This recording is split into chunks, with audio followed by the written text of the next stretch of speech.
Okay, yes, soka weeyanju leo tubulire gwani ovaawa oddawa. Erinnya libalimu mu industry. Otter.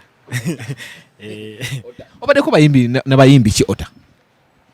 Kirabika New Testament artist abasinga. Mudra, Shina, like bembadde nga managing. Firstly it was Alvin, then yes, Alvin Keys, Helen Lukoma, Carol Kasita, Nina Rose, Rachel Ray, but abamunga ojja n'omukolera project. But most times when I work on a project, I manage that artist throughout that project. Yeah, so era mu eyo time ojasanga nga bagamba manager Otter lwansonga nti bwe mba nkoze n'omuntu nkola from studio, from scratch paka project wegira. Yes, I decide on what kyetulina okukola kitegeera. I make sure nti from scratch kuva BPM y'oluyimba paka gye lugenda. Nange nebalire mu kuba wampaako direction ngamba obanyi lwaki tugenda wano bwoti ne bwoti. Nange nebalire mu bomanagizeeko ku project yo. Ate waliwo boyambako. Waliwo abantu betuyambako, like the list is huge, like Vamia Khalid, China Skies, Ratigan, Big Nani, Nwaya, banji.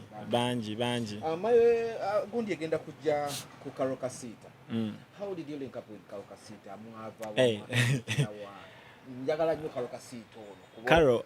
Carol, actually, I was working with Helen before Carol. So mukukola ne Helen contract negende gwako nga nina some things to do somewhere. Soka moving am ne settling jali ndoze emyezi ng'ebiri, then I came back. Awo siwe batugambira nti no omukulu kaka yasoka nakumuza nga laba oli so close ne Helen nagamba nzo kwata mungu. Wa teryasobola kuumuza Otter. No, by the way, no bali no.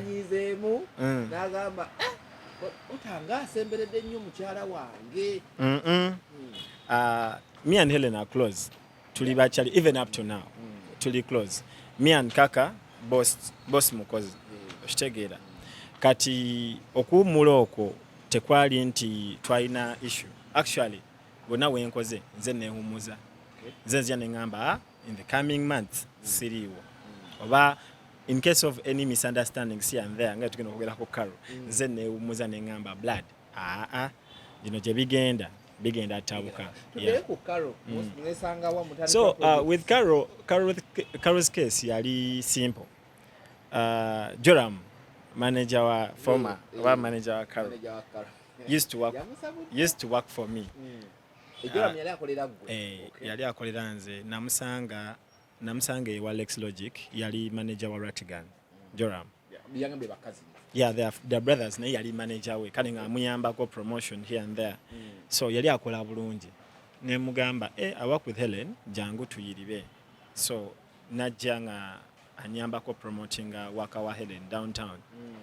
So Joram ne ntandiko mulaga tukola tuti.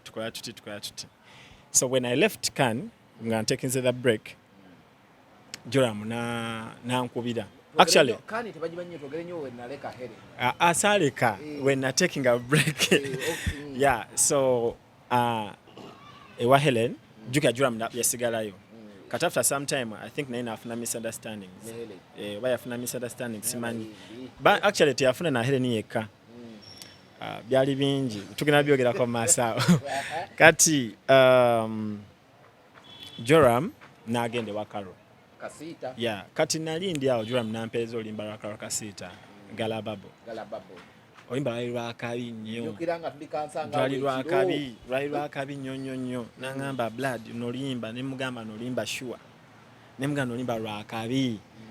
Nangamba ne Otter mwana mbadde njagala ojjo nyambe tubeeko be tukwasaganya ku Carol biki ne mugamba Joram mumanyi nze njagala nnyo nenkola n'abantu nga tuli straight. So ne mbagamba it's okay, let's link up. Kati link up yasooka yali yansasage.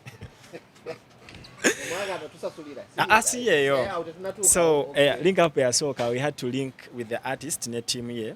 Twalina meeting ku Dijavu. Oh yeah. So problem yange nina yabudde. Omuntu angamba sawa 8 most of the time dealing na saa 8. So we had to meet at a certain time. Yeah, Joram yampita nangamba blood jango nyambe because yali etubidde. Okay. Yali etubidde nga tebamanyi kiddako. So ne mugamba okay, I came through kati when agenda mu meeting eyo. Twalina meeting asa 10. Is that regular? Ntukawo 10. Tebalabika. Bombi. Ntukawo ziwera 10 kitundu. Nkuba esimu. People who work with me know this. I deal with time. Yes. So nentuka nenga Joram dakika meka. Nangamba walayi mu dakika 10 ngenda bank tuseeko nenkwata esimu yange nenzirinda. Bwe zaggwako neninya nengenda. Uganda ogisobola gwefe ekyobudde si kikulu. Enseri mukyuka tugenda middle class. Tulina okubanga tutambulira ku budde at a certain time. So nenzirayo waka. Ziwa 12 Joram ankubira ne bami ne yebutonda otankwegayiridde bambi jangu. The fact that I was staying close to the Javu nengamba anyway nenkoma ne magamba. Tegeza mu na gundi Joram yetonda ngobuzula kabuvudde ku. Simanyi kati ye yayinza kinyonyola kyali kivako ki because we were late. Then we meetinga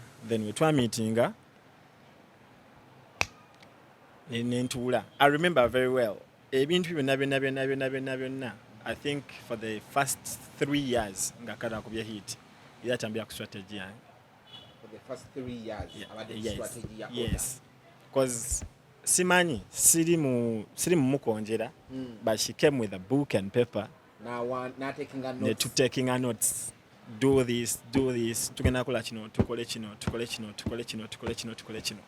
Kitegeera. Then netuvaawo. Netugenda meeting. Nga ulimba galpa otambuza. Kati mukutandika odutambuza. That's, you know this, I always call you. Yeah. I always call different people. Nemba gamba, waliwo muyimbi ono ali bwati ne bwati. You told me, kari yalina amabanja. Yes. Nongamba, nangamba. Project here ya soka, I don't remember exactly who contacted me. I know it was the sister. Yeah. The sister was my friend before Nangasima into Uganda Wakaru. Or Diana. And this part. Yeah, so, wangamba nti alina amabanja. Actually, no ngamba, tetusobola kukola na muntu oyo nga tasasudde mabanja. So I contacted Joram, ne contactinga ne boss. Ne mugamba tulina munna amabanja gano bwegati ne begati naye okola business obulungi tulina soka tukilialinga ki amabanja ago kati ne bampereza sente. Kati mukumpereza sente I cleared. You know, I cleared, then clearing abali babanja. It did go well with management. Techagenda bulungi according to situation. Techalabika bulungi maso g'omuyimbi ne maso ga Joram. Cheka techalabika bulungi maso gaabwe. Aboti bagala sasula mabanja. Ekyo kyo kinatulina kibuuza ababiri. Kozi baba akuyo musango tasudda mabanja. Then tebayomba. Naye wabeerawo omuntu embeera gy'ateekawo n'ogamba but we are doing this for a good. Ne tutambuza galababo kati mu kutambuza galababo ne ntula ne ngamba Karole engeri gy'ayimba mulimba lwa galababo in a style tebaddeewo because when you listen to the way like that vibe yali Andre salulinamu nze najja buzinga olimba weruli. So I was like this song is good. Galbabo yasoka. Then I come in now. Nemba gamba nayo manyi try mu meeting nengamba Karole nemga ngenda kuwa hit. Yeah. Ngenda kuwa hit naye you should not mind anyaje tuwadde. Nengenda kuwa chi? Ngenda kuwa hit song. Nemba gamba tugenda kola program, tugenda kola ne Mudra. Because Mudra nani nkoze naye. Mudra is that friends. Yeah, tuli ku kyalo kyekimu tuzanya omupiira kyekimu ne Mudra. Era nze na yes, Mudra ne some things abembi abamu byebakola. Nze mugamba kola bwoti. Waliwo n'abantu bendiringa nabo nga tebandaba nko physically nenga bamugamba otansindise bagenda. So with Mudra's case ne mukubira. Nemugamba Mudra waliwo kyali wange Karole bichi bikyayimba bulungi njagala tumukolerere ekiyimba. Because yanko edekeza Heleni yalinazi yanko yazina mu studio tetuzikwatangako nangamba no problem tugenda genda nenkubya Di Mario nemugana Dima tulina olimba tugenda okukola ne Karole netukola program y'oluyimba ekisinga obeera funny on that very day omimbi yali tagenda kujja omimbi yali tagenda kujja simanyi mukubira angamba Joram teyangambye Joram angamba Karole namugambye kati nze nina obuzibu omuntu gwe nkola naye muwe ekitiibwa. When I work with you nga tulina let's say service delivery because now Dimario mu business yaffe atuwa service mba njagala ne tumuwa kyagwanidde okufuna regardless oba akubye oba tannakuba. Carol ne mukubya nangamba naye kanzije, so she came yajja late that day. Yes, ne by then yali akimanyi tulina okukola kati ye ne Joram awo wali kuba yagamba Joram yetakola ki teyamugamba ate nga baali bakimanyi. Then we came to studio in a minute. Joram naye n'ayingirawo.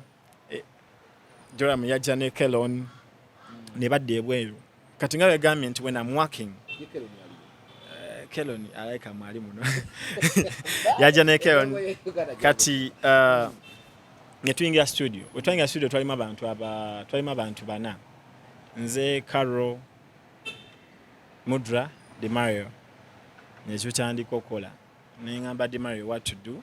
Dimario can testify, BPM, waliwo ebigomagoma Dimario betumanyi okweka. Ne mga tujeyo kiri tugatte wano.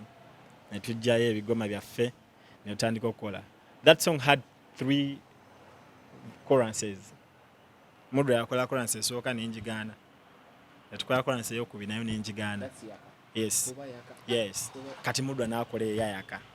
Bajikwa ne mugamba this is it. Ne mugamba this is it. Awo nno nga tulina owa Mudra sente. Mudra lo mwegayiridde blood wange mwana bano bachali bange mwana bakolere ka sente akatono because Mudra from day one nalabye Joram agamba nti Mudra yali talina sente. Blood oyo mwana from day one abadde akola si mama we alinamu mwana abadde akola mama mulabanga akola mifaliso. Yes, abadde nga akola ate Mudra si muntu agaba waka mu kulya mbali mugaba kulya. Mudra so kuwa work out of loyalty. Aso kujja n'agamba guni nkwade olimba for free nga tosasudde ate oli najja n'ataano n'alumumma. That's Mudra. Kati he did it on my side because he needed some facilitation. Ne tusalawo tumuwe ku sente naye nga si nyingi. Actually jali emitwalo 4. Then edimanga tunomwe emitwalo meka? 4. Uyimba hit mugifunide ku mitwalo 8. By then nze nali manyi nti ayinza okuba hit. So we go to studio ne tukola we tumala okukola mbaga nga tufunako half both of them.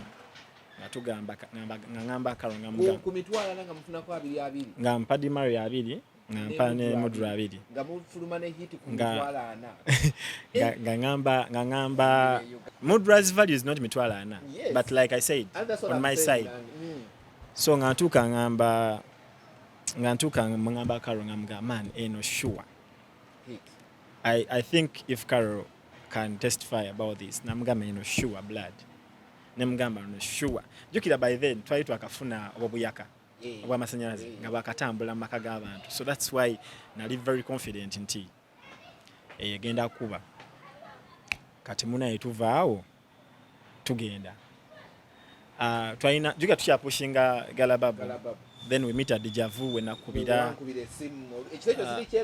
Dijavu twafunamu utakanya because when we are managing artists sometimes we're going n'omuyimbi mu field manager gwabera responsibility omuyimbi oyo senga omuyimbi akera kumacha nakubulako first of all yatuuka late second of all ajja alinga tayagala kuyimba kyakusatu tumaze okuyimba tayagala kuta sente z'abaana sawa mwendo ogw'ekiro naye kasatu nazijjayo ne I don't know wachi when it comes to finance Carol are a bit tata because sometimes they say the more you invest is the more you get. However, all you never investing change never funa kitono. So then netuvaawo na ino meeting walo DJ ba meet Caesar walo ba DJ banji na ino laba I took Carol because Joram ya walo abantu yaita manyi however much yali promoter wange ne walo katinga ku NTV walo abantu yaita manyi so I took Carol personally ngamugamba laba gundi labono ne nkubira akansesa ne try no gendo laba baiba muitani banange wa yali gundi music director wa KFM by then. Yawumula n'owumula. Yali omweru. So we had to meet that guy. Nengenda twetuva na Queen TV. Nengenda nenkola ki ne mugamba tugenda mu meeting ne tujja mu motoka biki kalona ngamba ninjao. Omanyi nti nga mwadde namba y'omukulu nga tunogena to meeting that guy together. Carol nangamba twesanga wansi ku Garden City biki ne tubeerawo. Najja na meeting a guy without my consent. Ngatakugambe ekintu kyonna. Nga ndi wano jiga Garden City waliwo wansi ne waggulu. Nga yali waggulu. Na meeting na clearing. Kati in my mind I was like Carol was yani Alfred Fred. It's Fred. Ngamba man nze nakugambye tugenda tulaba ono guy. Kata tegompise mabega no meeting ono guy. Kati sakategeera wankwe. Sakategeera. So ne tuvaawo ne kati tagali we yajira mi okugamba man. So adiringa bwenti. Bakwata demo. Yayaka. Kino kitwalira mbombi. That's Joram ne Kasita. Bakwata demo ya nolimba. Uganda waliwo set y'abayimbi oba yaba creatives abali mu industry abalowooza nti omuntu okuba olina obbanga okoze na yakuba. That is very wrong. Abana bajja nga bashootinga video nga wakabi najja nagamba nga shootinga video n'omubuuza wakola yani. Kati sengati yakola yoyo gwobuuza. Okitegeera. Kati Dimario by then yali wakabi. Nze nga mpulira touch y'omukulu. Nemba kati bakuta olimba batute 100. Batwala olimbe 100. Ngo wa Dimario balujjayo batya. Twakwata demo. Ne tujimuwa. Go listen to it, come back voice. Okitegeera. Kati yina akwata demo n'agenda ewani. Wadde 100. N'agenda 100. Which wasn't bad. But bakikolanga Dimario abanja. Ekyabiri kye kiri mwamuwaddeko abiri kati ekyabiri mudduse nakyo kati nga ne gundi abanja ne Mudra. So I come up and I'm like kyemukoze tekijja temusobola twala luyimba wa Andre ng'ona akyakola ki ate Dimario n'omwana talina buzibu. Dimario ne ojja n'omugamba nzigiramu base mu luyimba agikugiramu ye n'akuwa kasita. Na mu meeting last time na meeting ako Dimario for the first time nali ebintu ne mabeka nga bamungamba bugamira mu meeting ne tuconnectingirawo like I know ye ali easy kasita omulipe ezize kati naye ye muntu asobola obeera nga alumizibwa nga atayogera. That is Dimario. So kati me I had to stand in kubachali bange Dimario nono wadde ono yali muyimbi nga ndiringa naye ne mugamba you know what you did is not right. Musasule Dimario. Ndaira muga Katonda nga sifunako yadde 10 n'eki. Ne baba yimbi balowooza kyeka ninako kati. Then Joram yakola statement n'agamba tosabira wakabi nga toyina tosabira wakabi nga toyina balabe. Okay. Ne mugamba kati Dimario gwe yagala ofula mulabe wa the start. Nenkirekera awo ne ngamba Carol ne mugamba kati nonkulayira togenda taluyimba olwo nga tosasudde ki. I don't care where I will to tell. Na ye remember it was my idea. It was my Mudra can testify to this. Mudra buli wabawandika when I'm student ne waba akola luyimba lwe. Tumanyi manyo mugamba no let's change here wano tukole wetuti. I remember every time okuva wa mule tatafulumya luyimba nga tansindikiddeko kaddemu. So yes that respect sometimes in mani okugenda mu studio because even the recent project Valo yali ata oniba yasemba okole wa don ne ngenda ne mpiyo limba bala tabituli ne ndusanga ne mugagwe ne chimba chitabituli olimba lute after this lute nangamba okakasale ne mga lute. So that respect okendo labaze agenda okulaba ampereza ka poster nangamba ngenda duta oba nakunywena kangenda duta wano bwati no mugamba lute era sometimes okwezo limba no mugaba toluta. So with Carol's case ne basoka bagano sasula still ne mugamba Carol Mudra chali wange ne Dimario chali wange you have to pay them.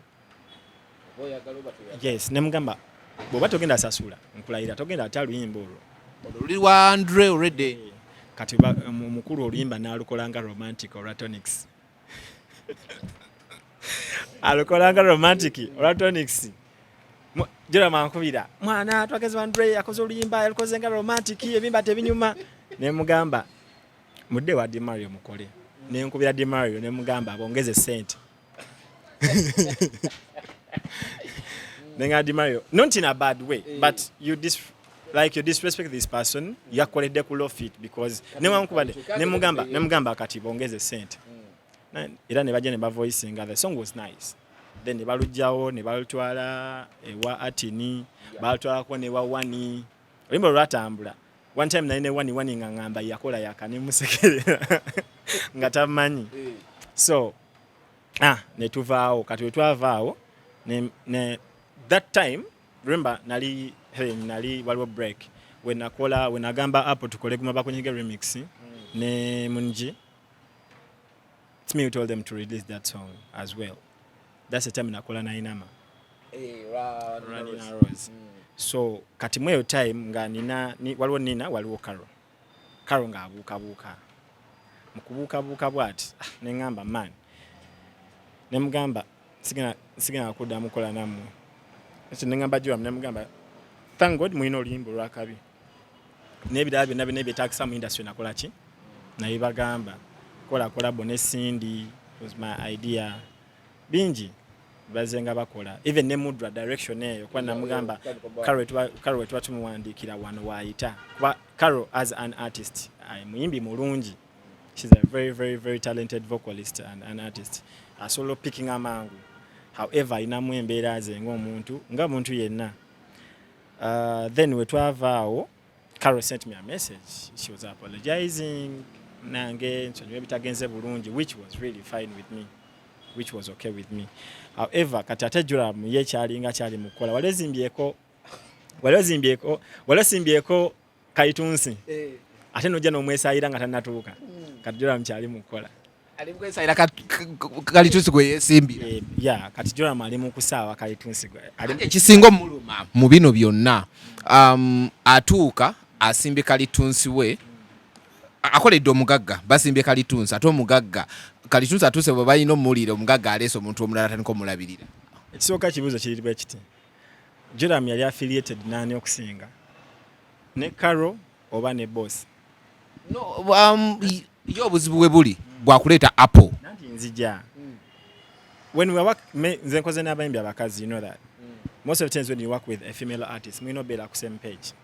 In the beginning the first 4 years oba 3 years Joram ngakola ne Karo baali bakye era buli kikolobera ekyakolebwa abo sebo baali baagala kungolako emikolo naye bagamba gwe muzannyako temumanyi kye baakola bakikola meka problem comes in maybe lockdown because Joram chali wange he calls me ne mugamba tewali nsonga lwaki okola ekyo era newe yabadde agenda in media namugambye are you sure yangambye ayogere n'abantu babiri ate yangambye ayogerako naawe nayogera ne Trigger abo mwenna muli babooya bwange kasita yayogera abo abantu ababiri ogwasooka yankubira nga taboogedde neŋŋaana yayogera ne mugamba era nga begambye nti oyinza osaawa ekibira kyeweesimbidde because at the end of the day we have to ask ourselves kireka wa Joram kireka wa Karo kati nze singa mbadde ku timu ya Karo nga nemanja ya Karo Joram abadde yakoze kye bayita career suicide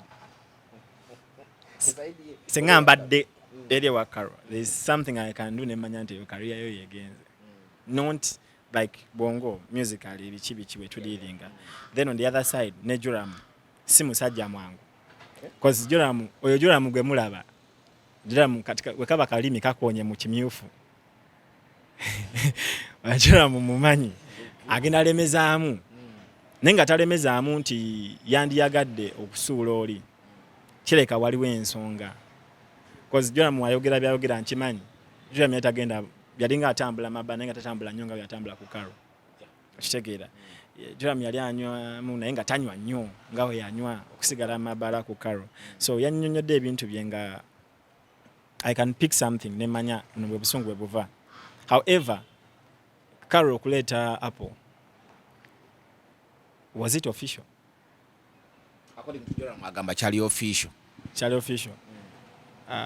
Apple kyali wange nani mukubidde akasimu naye I think Apple alina obuzibu naye in a sense nti Apple kuva we yava ku muyimbi gwe yali alina akyafeerinza okustabilizinga kubeera ne workout agenda stabilizinga ino tagenda beerayo ekyo kinako tuli wano mpozi nga nayagala kunkakasa nti gyendi naye nga mutima gwe apo kizibu omutima gukyalemeddewa omuyimbi yasooka nedda si kyekyo apo yali olewaddeko mulaavu omulundi ogusooka ne bakuyisa bubi kati bwe kiri kati apo nga apo ayinamu yeewa yeeta teyeeta bw'aba akola n'omuntu because ayina fiya eri nti nsooteekamu kyonna walwekyo yeeta lwekyo apo yankubira actually Kevin Queen Kong yali ewandre neya Rachel yali etubidde ebiseera ebyo nga tufunyemu who tetumanyi kiddako then Kevin nankubira Kevin we yankubira nga kyali nnyo wa Rachel era those people tebakwatagana ekinnuma baali ba tight nga Kevin ayita oli sister nona Kevin mulaba ku vibes ebiseera ebisinga happened Kevin najja nga muto wange ono bambi ayina track netamanyi kiddako nkwegayiridde I had to go to their place nembagamba play me music gwe mwina kati nga njagala like I told you project ebiseera nga ngikola from scratch kanya mpulire mu kyebalina mulimu ekyakabi kati nga balinamu ennyimba zaali ziwera naye ne bagenda bankubira bakunyige naye nga tebagirowooza nako so nengamba Apple, this is your song but what we're going to do, we're going to release this song as a single first, then tukole collab tudemu tuke remix tutekeko Munji tutekeko Fefe by then Fefe nga chali wa Rachel tutekeko ne Gravity boba ayawukana nani Fefe ne Rachel simanyi naye kyenalabao kwa ye Rachel yali ngamba Fefe chali wange kati simanyi bati Fefe yali chali wono kubeera we kyali nti mukubire engeri gyali kyaliwo tukole nene apo naye apo nkunenyamu mwana apo malomwa idea wadde n'okumpita nga tugenda mu studio ng'agenda akola ne Munji bwe baakola ne baŋŋamba abalala baaganye ne mbagamba Munji baba bawadde mugende n'oyo then era waddawo yankubira ali ku video nangamba nerabidde mwana Otto okugamba ndi ku video shoot kati apo yayiwawo nnyo omubiri nnyo ku side ya Rachel kati kimutiisa kati apo inafuna ate anofuna omuyimbi from scratch kati Carol yes ayinza obanga ajali but I doubt I see him I doubt gwe waleeta Joram wa Carol kasita Joram gwe waleeta Joram mu ndongo Joram namusanga ali mu ndongo naye ng'ebintu tebitambula bulungi etubidde yali etubiddemu ng'ayiriba nnyo wa direction tetuyiriba nnyo jangu kati naye we yafuna ewa Carol nga ba blood kuba ffe natulira ekawempe n'aŋŋamba mwana jjo nnyambe wano simanyi kiddako ne muyisaawo kati naye n'apiikinga amangu n'aba wakabi nnyo kweyo omwana alina art ate alina abantu bayogera nabo nga nabo balina art buzibu buvaawa first soke tugende ku bano gwenge yabasooka n'ababeerako n'olaba buli omu empisa ze yalina ono akola kino oli akola kiri obuzibu buvaawo buvunaanyizibwa obuzibu bwo gwe ne Carol okwawukana oba okuva n'ogamba Joram kantambulemu buvaawa exactly when you realize kasita otegeera nti abantu bendiringa nabo bagenda kunkyaya ate abantu bendodde nabo ebbanga eddene osalawo ng'omuntu n'ogamba nsigaze onoomu oba ngende ne bakyali bange because abamu ku ffe tetukola for fame aba tetukola for recognition oba tetukola mbu kitegeera abamu tuli mu business nga tujagala ate tugimanyi katujja n'ogamba dimali ono gwe bazaalayo in the next 2 years agenda basta nze naliko mu studio waliwo omuyimbi eyazaala wa Mudra twali ewa Lex Logic Mudra amumanyi najja n'ayogera olupatwa n'ayogera naye nga gwayogera patwa amusinga okwogera patwa Mudra n'asirika busisi era ne mugamba olwo omuyimbi oyo gundi twali tetugenda recordinga asiye ne mugamba blood bw'aba Mudra tagenda kukola tetugenda kukola tambula ogende kati buli omu n'atuuka n'agamba kati agamba atya nze nga kwoyo artist oyo gutamanyi okitegeera kati nze I stand in with my guys the problem was if we are in a business where we don't clear people we work with business tegenda tambula so nze ne ngamba wala nenchita. And the fact nti Joram yali manager yali ampise kubayamba kate ngamba wadde tune kati bali basobola okweta ne betongola ne bakola ebyabwe. So that's it. Bino ebibuzo byenkubuza abantu bebisinga bajja kubire bagambe ne of the two, Joram and kasita, ani asinga okuba disrespective, ani abeera muguli omutima nti kino kati tuli kati nze manage nzeka abayimbi omuyimbi asobola okuba nga tagala kola kintu n'omuyirawo omubiri gwo kikole ate waliwo naawe kikola ku side yo. Kati nze mmanyi ba writer bangi Brain, Final, Alvin, Shina, Mudra bonna tebaagala Joram, tebamwagala ne Joram waliwo bali bagenda omukuba. Omuntu omuyangu yanagamba kyalo tugenda mukuba ne mbagamba tekyetaagisa. Nangamba mwana tugenda muyisaamu obugato ne mugamba nedda tekyetaagisa. Just Joram omuntu wafuna ku hit n'erinnya sometimes kati bantu waliwo ebintu Joram byakola on a personal level, wawo ne byakola on a business level. Kati byakola on a business level solo bisiba ku karo waita order from above. Ne waliwo byakola ye nga ye. If I'm managing Jack Kizito nenkera ku macha nenzija nenkusanga ne gambo sinika ebinnyo mba nkikoze on my side. Naye ate wenkusanga nenojja nongamba njagala interview ne gamba fete tusobola kuwa interview mwana eyinza obba evudde eri. So I think problem y'abana abantu buli omu yafuna obuvunaanyizibwa ababiri. Kati omuntu gwe baddewo emitwalo 10 gituuka nga tekikyamala. Ayerugambye yatukana nga ne 10% yali amwata jaji mu. Ekyo kyali kikyamu.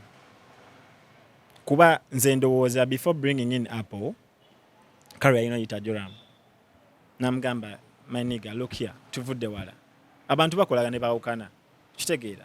Tituvudde wala n'ekyembadde nteesa mwana kwatayo zino essaawa eno ni nani nina Apple. You are willing, you're okay to come and work with us oba bwe kiba kikunyigiriza okukolera wakati woono kwata kana akasente kebbanga lyetukoze tukole ki. Kuba Joram has come out now but the issues were not now. I think it's like 2 years ago or 1 year and a half. It's like 1 year. Yeah, because kyendowooza kawo kyalina okukola ate nga siga ntalina busobozi. Kwata issue 3 omanyize ngenda ziwa manager wange oba abadde manager wange. Joram teyandiyogedde ekigambo n'eki ne bwe yandimwadde millionaires. Joram yandize waka n'abeerayo mu haso nga talina kyayogera ne mumusanga omubuuza omuyimbi ono yakukola ki ng'agamba oyo kyali wange nnyo. Otta issue y'obutasasula abantu Joram yagikonyeeko. In the beginning nawo ogikonyeeko. Eva kusedi ya manager oba n'omuyimbi aba involved kuba? Omuyimbi aba involved. Career yani. Ya muyimbi. Kati nze bwe mba ngenda kugula ttaka nga lyange nga lyetaagisa mpite surveyor surveying ne sitamuleeta mba mmenya business yani. Yes, kati business ya muyimbi. Aba artist bonna abali balina omumanya nti ne woba wadde manager nga akulaningira buli kimu you have to follow up. You have to know that's ali happy. You have to know chali wango na ali ku bukedde ali happy. Chali wango na ali mawulira ali happy. Okitegeera because naba ina kira kuongerako. That's why abayimbi abamu katika kwa example ya Sunday agadenyo genda mweyo tunya muntu ka gravity asokera ku machina jana akuvuma ransonga aina backup y'abantu abamukiriza mbagambo yo blood waffe atina yaba akuvumira ansonga. So the same thing cheni mugamba wano nti Karo aina right egamba guntu tugenda mu million. Yes. Era bwe etatuuka nga gye mwateesa nze issue yange nno kuteesa nti ngenda ku emitwalo ameka negatawera. That is my problem. However ku side ya Dimario ne Mudra baba sasula na first genatekawo ne nkwata sente Mudra ne muwa ne Dimario ne muwa. Era Dimario kasanda mtasula n'abagamba kiri oke ne mba mwagala twala footage mukole iki. Sorry, bamwagala twala project musolo gitwala. Nenga before yali anoma. Okitegeera. So the whole scenario here is waliwo abantu nekitiibwa kwakati wontununya Joram webuuza kireka bombi. Okitegeera nti Karo as an artist aina a lot at stake. Kwanza mbaga Joram mumanyi awo atandika akuzikiza awo ali mutandika. So Carol has a lot at stake. Joram mumanyi. Like yesterday when nafunye bu message bungi okuva eri abantu. Nekiraza okulaba interview. Ne bangamba musajja wo mulabye. Okitegeera. So there is a lot at stake for Carol than it is with Joram. Joram asookera ku macha n'afuuka farmer. Carol kyatasobola right now because already a brand. Era wabivaamu tugamba yagwa. Okitegeera. So ne bwavaamu nga businessman tumugamba endongo yagaana. Okitegeera kintu. Batagenda gamba Joram. Batagenda gamba Joram. So there is a lot at stake. So I think which Carol gwe mmanyi naye agenda gamba sina kye ngenda kukola. Ne omugamba mukubire kasimu ogera agenda kugamba twabikola dda sigenda. Kati there is ego. Nafunye amasimu nga 8 ewaka. Ego with 2 people. Ego. Kati oma ino sala. Nenze ndowooza yenna alowooza nti kalira yali at stake ya ino salamu. Kati what should Carol do? Okusinzira nze kyemmanyi bitagenda kujja mu kamera abantu basusse line ey'okuteesa. They need a third party. Gwenge yaliwo bakuyitako ko ng'etubidde n'ogimusa. Can't you be a third party abantu bano n'olaba nti ekisooka bagenda bagoba esooka bagenda kunyiiga by the way waliwo n'akalala. So let me first me I can talk to Joram. I can talk to Carol though tetwogera nnyo twogera twesanze mu kifo. She respects me. I don't know oba akikola for ngandabye oba wekiri, but I can, of which apo tasobola ne they need a third party. Better go muntu because bonga bo basusse line kukyemmanyi byasusse line. Joram ayina ensonga ze entuufu. Carol tanayogera naye bw'otunulira problem ya industry tubeera n'abantu nga tubabeeramu nga tebatubulira nsobi zaffe. Kati omuntu ayogera ensobi zo babeerayo abantu bangi abakoonamu aga yoyo omuntu ezo beebo. Kati Carol asobezza abantu bangi ye nga Carol avuja abantu bagenda okwogera nga bagamba kati Carol needs someone agenda okwogera ne Joram because Joram ali mutandika mpozi nga media egenda kera ku mache emumma amatu ani Joram nze ngamba yatanise domuwa kati awo wali film. Then Carol tusiime nze one time Carol nga tumaze okukola yaka Carol yali ku TV simanya ani yabuse msikati kati nga agamba kati nambuuza who wrote yaka n'agamba Mudra.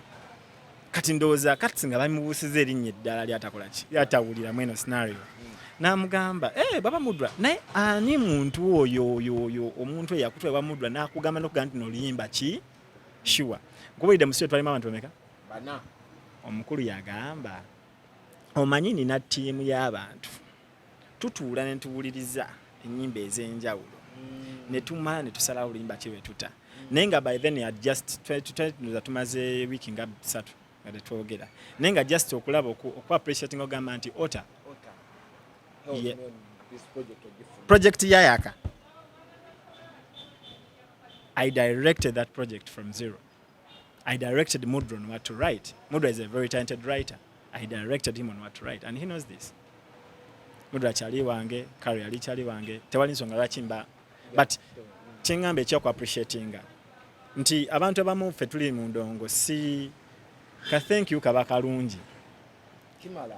Ka thank you nga mwana Otter nti ne ku concert cause Carol yakola concert yayaka yakola ku fame yali concert according to that level where yali era yajiranga nga concert but there is a person eyakera ku machana atekamu obwongo bwe nakola project eyo n'agiteekawo yagiteeka ne mujongerako kye mwajongerako finance n'amagezi gammwe ne bayakabi but minus even a call nti mwana Otter tulinayo concert nti mwana Otter mwana watubeererawo ezala olingi mu industry. Just realize Carol interviews zonna tageranga ku Otter naye ate Mudra buli bwabeera agamba okulaba Carol Otter Because even Yaka project, it's you who called Banama. Actually, you called me to call the Banama, meaning near that time Banama batan kokola nabo.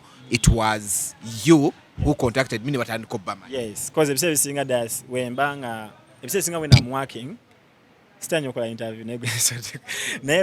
When I'm working, if singer soka kubirago. Either ngoli busy waliwo kaliba nga ugamba fast 5 negamba nyamba kuono no era nze nagamba era nga jwa mugamba nti ka dealing ane das agenda baako akola by the Joram waliwo omuntu by the way mube banyiza waliwo omuntu yankubira essimu n'alayira n'agamba Karo ne Joram bagenda kumaliriza bubi nagamba Karo ne Joram bagenda kumaliriza bubi paka Joram lwali netondera simanyi ba Joram oyo muntu omumanyi Atekwa kubanga bamanyi kati Joram amunoonye. I've not been talking to Joram nakoma okwogera naye kuyaka natandika okunda babi kuba nateekawo embeera ne mbagamba budde buyise abaana mu matu bagundi ebintu byabwe tugenda biwa lucky enough nsifirwa mirundi ebiri nze nakera ne ngamba project yabwe the next day nenjizanya actually yazanya ku bukedde wa buli kimu but badde soogera nga ne bwansanga tambuuza but we yatuuse ng'ebintu biganye actually ba manager kwa Joram ntwogera ku manager Joram tulina oyiga okurespectinga art n'abantu abatuyambako vice versa ne banamawulire because wabeerawo challenges nyingi.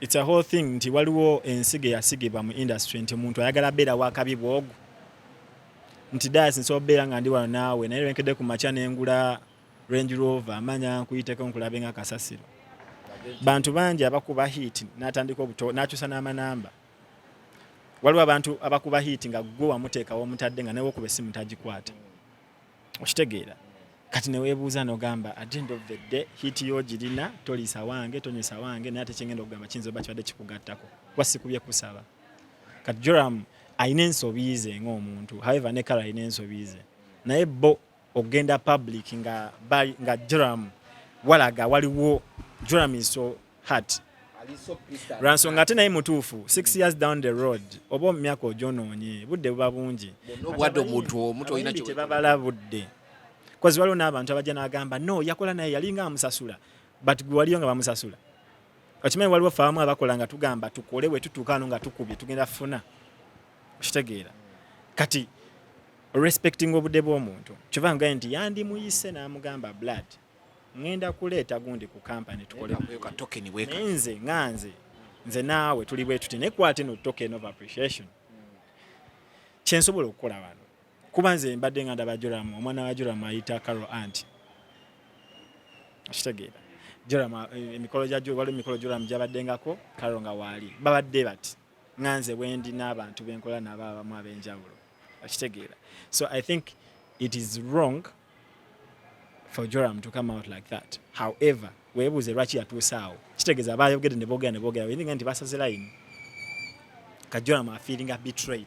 Well, they separated omuliro gwasooka Joram called me actually means kenyini ne mu advise ne mugenda kuda mukolagana ne Karo dayo mote as well nange yankubira then ne badamu ne bakolagana ne badamu naye nga ndaba omuliro mutono yes because omuliro guba mutono gutya ebiseera ebisinga when issues are monetary oba issues nga zirimu ka respect nti nze mbadde nsalawo tugende tetugenda ne wajja omuntu nga bwogenda because one thing waliwo kye baakolaawo bakyali ekitali kirungi kyeyaŋŋambye when you respect bw'omuntu omuwa ssente n'omugamba promoting olimba luno totandika kuba masimu gy'ava hello azituusizza hello ate ng'akikola yono gwe baakaleeta ono omuntu abaddewo for 6 years azimbye brand eyo for 6 years banaye omuwaamu kagundi tugende mpola bamuwa project yo gitambuza ne bamuwa ssente kati ate manager omupya apo tatandika okubayo amasimu gyazitutte ate ebyo nno si Joram yabiŋŋambye okitegeera atuusizza mmeka kiba kiraga oli oba omuweebuula atwalayo oba omulaga talina amaanyi takyalina amaanyi kati nawe obanga yagala olaga nzi kati nze ndiwo naye ate ng'osobola beera loki ate n'obeera wakabi kati Joram bimu kubimunyiiza oba ebimu kubyamunyiiza because honestly Joram has more hits than Apple yes Joram has more downtown people dealing mu business ya music than Apple. However, bali banakwataganira wamu. Yo tuba tutunulidde muyimbi gwe yavaako emabega era musinga hits. Yes.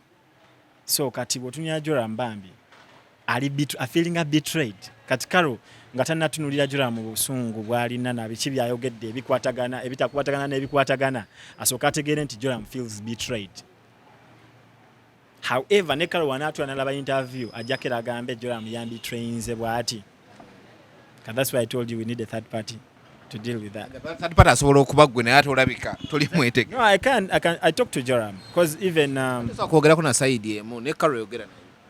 Anakwata. No, by the way. No. We don't. Even recently, we met in studio with Carol, Nina. By coincidence? By coincidence. Nenga, no, twogera even time waliwo we yali ayagala Mudra mukolere na textinga. Njogerako n'omukulu. Ate kyasobola kwogera na Mudra kuba hit zonna omukulu yazikola ne Tasasula. Joram ya testifying nti Karo yamugambanga nti oyo agende nezo zibumala. Olaba Mudra etwakola yaka. Omanyi nkuga ife tukola ku reality. Yetagenda kudamba wandikira.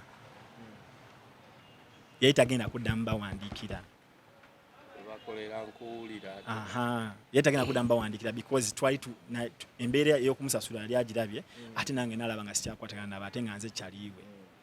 Kati ne tutuuke kawempe ne mugamba mukolere ebyo byange naye like ne mugamba bakuwe bakolere because kyakabi ekiwala ekyo kiyimba bulungi so ne mugamba mukolere tekirina buzibu kitegeera so kati wali nnyo nti nze ne Karo no I can give her a call tulabe but kyogera ne wamugamba dde abakolere bayongera mu kati wali obuzibu cause nandi kati olaba sometimes abantu tebatunia someone's generosity nti Mudra akoliyimba ne olimba lwakuwadde look at a song like Yaka wamu emitwalo 4 wali investinga mukale milioni 10 ne lukoledde sente meka okitegeera sometimes engamba nnyo abayimbi benkola nabo nti omuyimbi atuwadde hit bw'omusanganga mu studio munyige 10 tolowooza mbu zirize wamuwa cause nina abayimbi bangi abawandiika nga bayina ennaku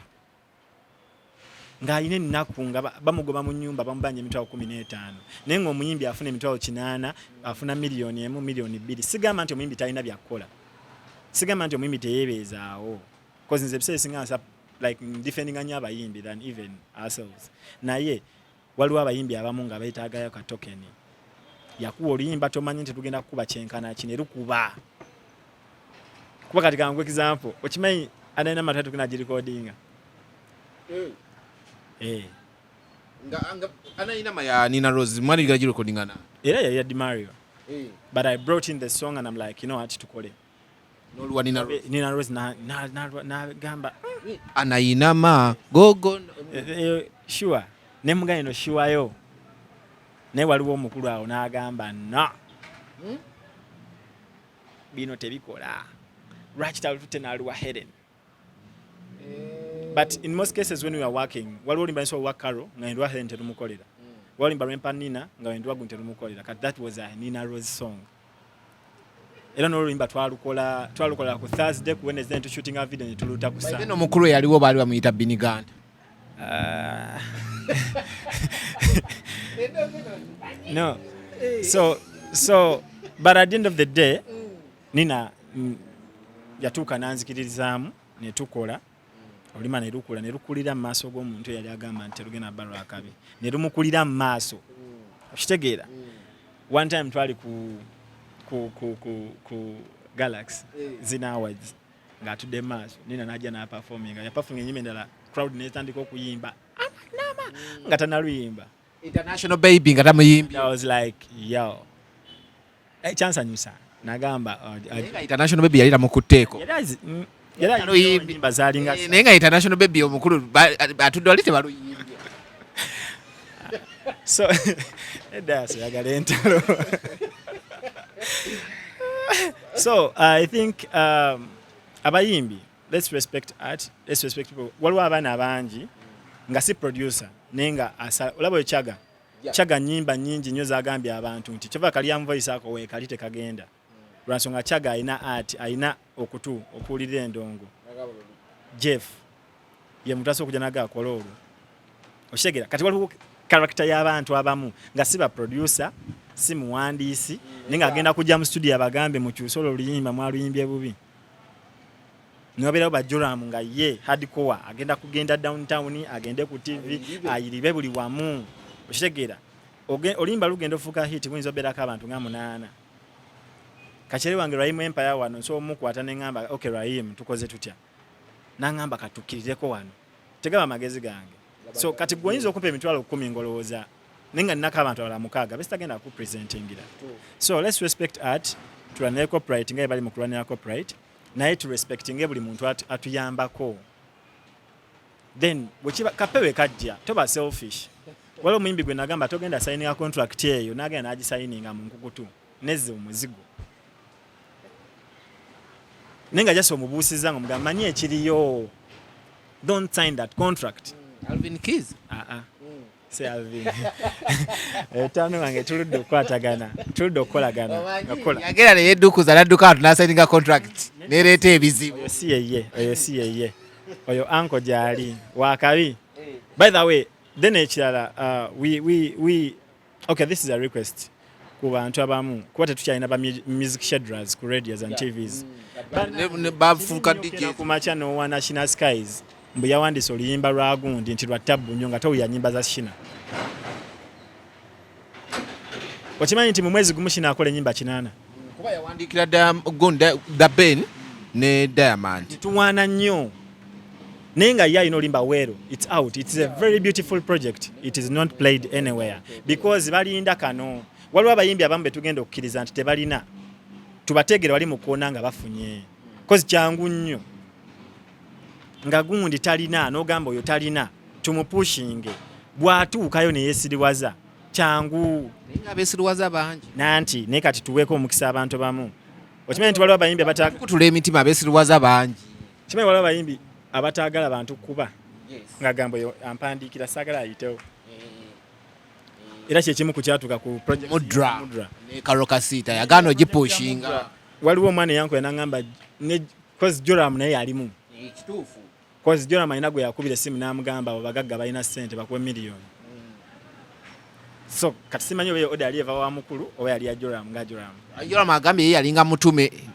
akatiba kaali kafuluka agambye tulina bino ebintu waliwo ekikola kyokola ng'omuntu oba nekyokola nga omuntu a representing a brand Otters damu weyanjule abantu bakutegeere erinnya libalimu Otters oba Otter sida tuli wano tukola African Kush gyali Jack Chisto gyali n'abalala benyambako bangi bemanyi African Kush ojo mundeetereko namulaba ebintu amafiga gege she's releasing her next project pretty soon agenda ba aina olimba lwagenda otta album ya Jack Chisto eri out bagita Nofia Jack Chisto omuntu weeko ku YouTube atubule engeri transition ye gyavudde mu ziri ennyimba atajja adde ate abeere nti no akomere mu ndongo alina we yasirikirako omuntu weeko ku YouTube yavaayo tuli omanyi ebisebisinga tulina nti gundi muyimbi so eri gye tulina session ya tulina ne EP ya Kadonka Meja.